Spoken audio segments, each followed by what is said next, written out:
नमः शिवाय।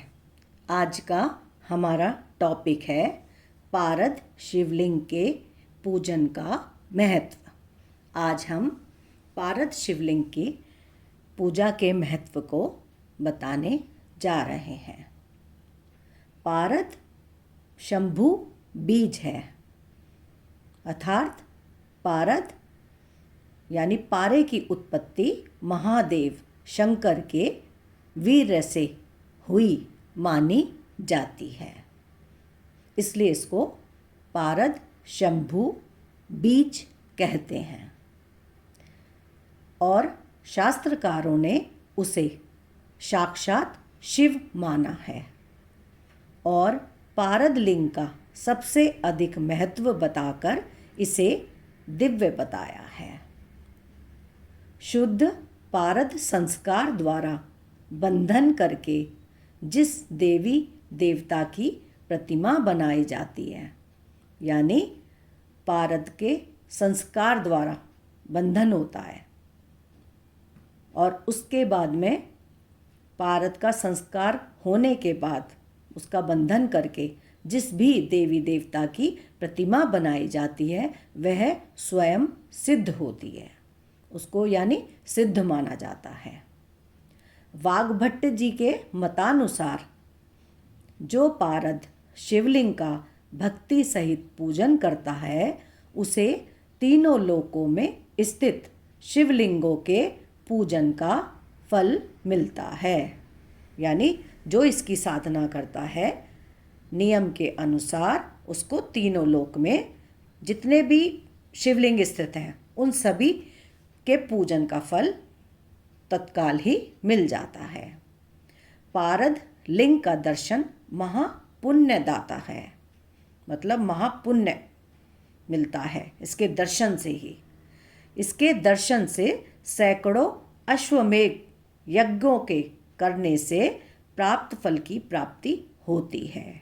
अगर हम इसका दर्शन ही कर लेते हैं तो उससे भी हमें सैकड़ों अश्वमेध यज्ञ करने जैसा फल मिलता है। करोड़ों गोदान करने, मतलब गाय का दान, करोड़ों गोदान करने एवं हजारों स्वर्ण मुद्राओं के दान करने का फल मिलता है। सिर्फ किस चीज़ से? इसके दर्शन मात्र से। यानी हमने गायों का दान कर दिया या हमने 1000 स्वर्ण मुद्राओं का दान कर दिया तो वो बराबर पारद के शिवलिंग के दर्शन से हो जाता है। जिस घर में पारद शिवलिंग का नियमित पूजन होता है वहाँ सभी प्रकार के लौकिक और पारलौकिक सुखों की प्राप्ति होती है। यानी इस लोक में और पारलौकिक इस लोक से परे सभी सुखों की प्राप्ति हो जाती है।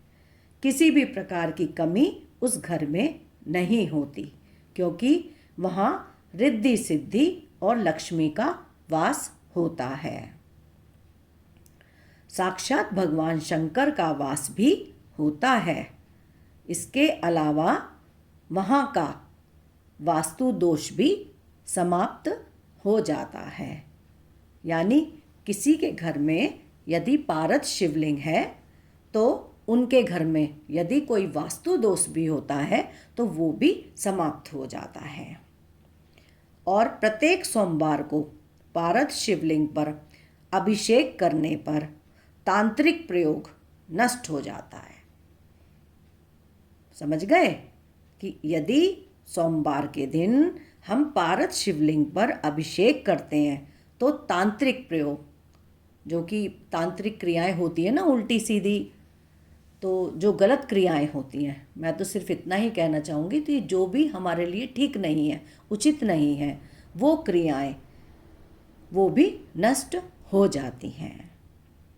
शिव महापुराण में शिव जी का कथन है, लिंग कोटि सहस्र यत्फलम सम्यगर्चनात् तत्फलम कोटि गुणितम रसलिंगार्चनाद् भवेत्। ब्रह्महत्या सहस्राणि गौहत्याया शतानि च तत्क्षण द्विलयं यान्ति रसलिङ्गस्य दर्शनात् स्पर्शनात् प्राप्यत मुक्तिरिति सत्यम शिवोदितम्। अर्थात करोड़ों शिवलिंगों के पूजन से जो फल प्राप्त होता है उससे भी करोड़ गुना फल पारद शिवलिंग की पूजा और दर्शन से प्राप्त होता है। ऐसा शिव महापुराण में शिव जी का कथन है, यानी शिव जी के द्वारा कहा गया है। पारद शिवलिंग के स्पर्श मात्र से मुक्ति प्राप्त होती है, यानी अगर हम पारद शिवलिंग को छू लेते हैं उससे भी हमारी मुक्ति हमको प्राप्त हो जाती है। तो आज हमने आपको बताया है कि पारद शिवलिंग घर में होना क्यों ज़रूरी है और इसकी साधना क्यों करनी चाहिए। तो आप इसको ध्यान से सुनिए, इसके महत्व को, जिसमें हमने आपको आज पारद शिवलिंग के बारे में पूरी जानकारी दी है। और यदि हमें इसे बोलने में या इसे बताने में हमसे कोई भी त्रुटि हुई हो तो आप हमें क्षमा करें। ओम नमः शिवाय।